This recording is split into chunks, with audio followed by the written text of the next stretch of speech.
c'est un plaisir pour moi et je voudrais prendre le temps de savourer ce plaisir-là.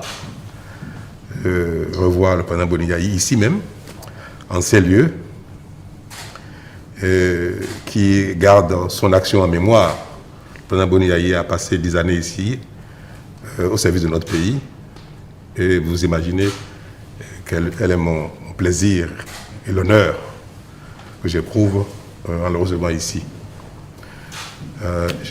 Il est à l'honneur. Donc c'est à lui que je laisse la parole. On n'a parlé que du peuple béninois, de l'intérêt général, et on a parlé naturellement de l'image de notre pays. L'objet concerne uniquement un seul point, la question liée à la décrispation politique dans notre pays. Calmement, elle m'a écouté. Et j'allais dire que je n'ai pas l'habitude de lire, mais la question est suffisamment importante que vous me donnerez l'occasion de lire ce que je lui ai dit. Nous avons convenu, au terme de discussion, que la décrispation politique est indispensable. Je crois qu'il a indiqué. À la paix durable dans notre cité commune afin d'assurer notre vivre ensemble, la concorde et la cohésion nationale. Ensemble également, je crois, ce n'est un secret pour personne. Beaucoup croient qu'il y a un problème profond.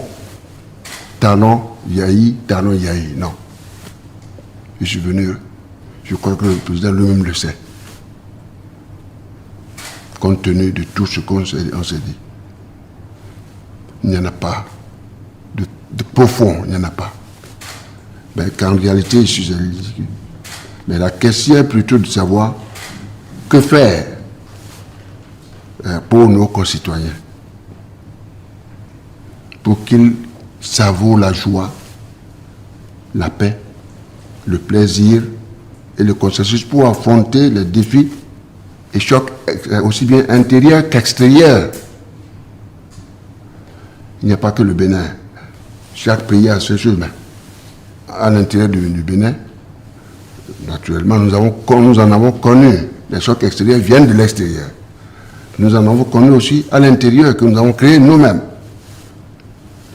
J'ai rappelé ça au président, lui-même, qu'il a reconnu. Donc, c'est des chocs auxquels le pays est resté confronté, en particulier lors des consultations électorales ces dernières années. J'ai eu l'occasion de dire au président que dans cette perspective, il y a lieu de prendre, je souhaitais, la nécessité de faire en sorte que une des mesures urgentes soit prise pour le salut national, la paix, la stabilité au sein du peuple, au sein de notre peuple. Alors, j'ai proposé au président, qui m'a écouté vraiment. J'ai souhaité qu'il mette fin, ou qu'il soit mis fin, le français se dit, aux arrestations politiques et d'opinion pour permettre à tous nos compatriotes réfugiés, notamment dans les pays voisins, de rentrer chez eux. Le point suivant, le point B, de libérer les détenus politiques, dont, entre autres, nos compatriotes, par exemple, Madame la ministre Rekia Madougou, Joël Laïvo, qui ont été des candidats recalés à la dernière présidentielle.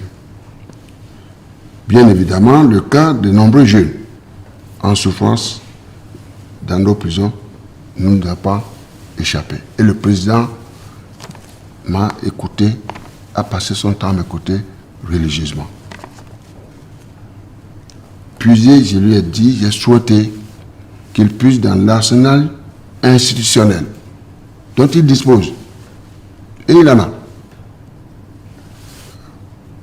et douane, afin de favoriser le retour. C'est moi qui demande. C'est lui qui décide. Il a tous les moyens. Ainsi est faite notre constitution, le régime présidentiel.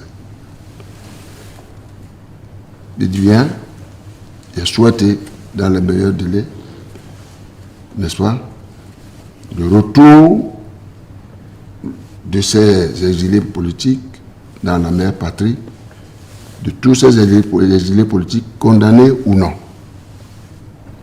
Donc, je lui ai proposé, c'est une requête, qu'il décide d'institutionnaliser, dans la mesure du possible, une concertation périodique avec les anciens présidents et autres sages de la société civile pour prévenir toute crise susceptible de remettre en cause notre démocratie, la paix et notre vivre ensemble au sein de notre communauté. Le point E, sur lequel j'ai attiré son attention, dans la mesure du possible, d'ouvrir une concertation avec la classe politique en vue de discuter des questions politiques, source de crispation sociale, et d'éviter toute forme d'exclusion. Le point F, en définitive, à situation exceptionnelle, mesure exceptionnelle. La crispation politique et ses conséquences sociales a une cause. J'ai attiré son attention là-dessus. Elle est politique. Il faut donc une solution politique pour juguler cette crise politique et permettre à la nation de continuer à consolider sa marche vers le développement équilibré et partagé. Le point G, la requête. Le président, pendant qu'on discutait, m'a dit concrètement, m'a posé cette question.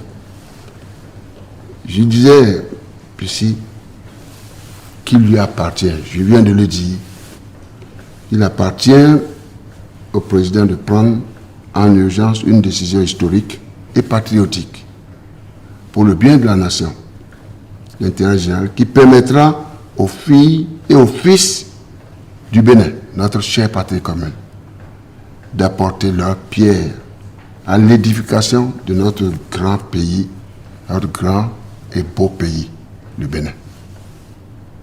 Enfin, mon cher frère président, Patrice, le dialogue, comme l'a dit l'autre, pour empêcher les morts, est préférable qu'attendre les morts avant de dialoguer. Encore une fois, Monsieur le Président et chers frères, merci pour cet accueil, peu que fraternel, et que le Père Céleste puisse bénir notre patrie commune, le Bénin.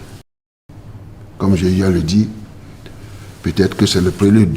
Si ma requête, si le président Talon fait droit à ma requête, peut-être que c'est le prélude à une série de rencontres périodiques en fonction de son agenda pour consulter les anciens chefs d'État, comme ça se fait peut-être par ailleurs, et recueillir certainement nos éventuels avis.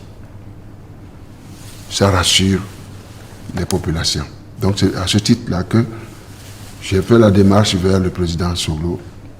On a échangé et c'est avec son autorisation que je suis venu ici. C'est avec son autorisation que j'ai transmis le message que je viens de transmettre au président Patrice Talon. Monsieur le Président et chers frères, merci beaucoup d'avoir consacré à votre temps, on ne peut plus précieux, à m'écouter et patiemment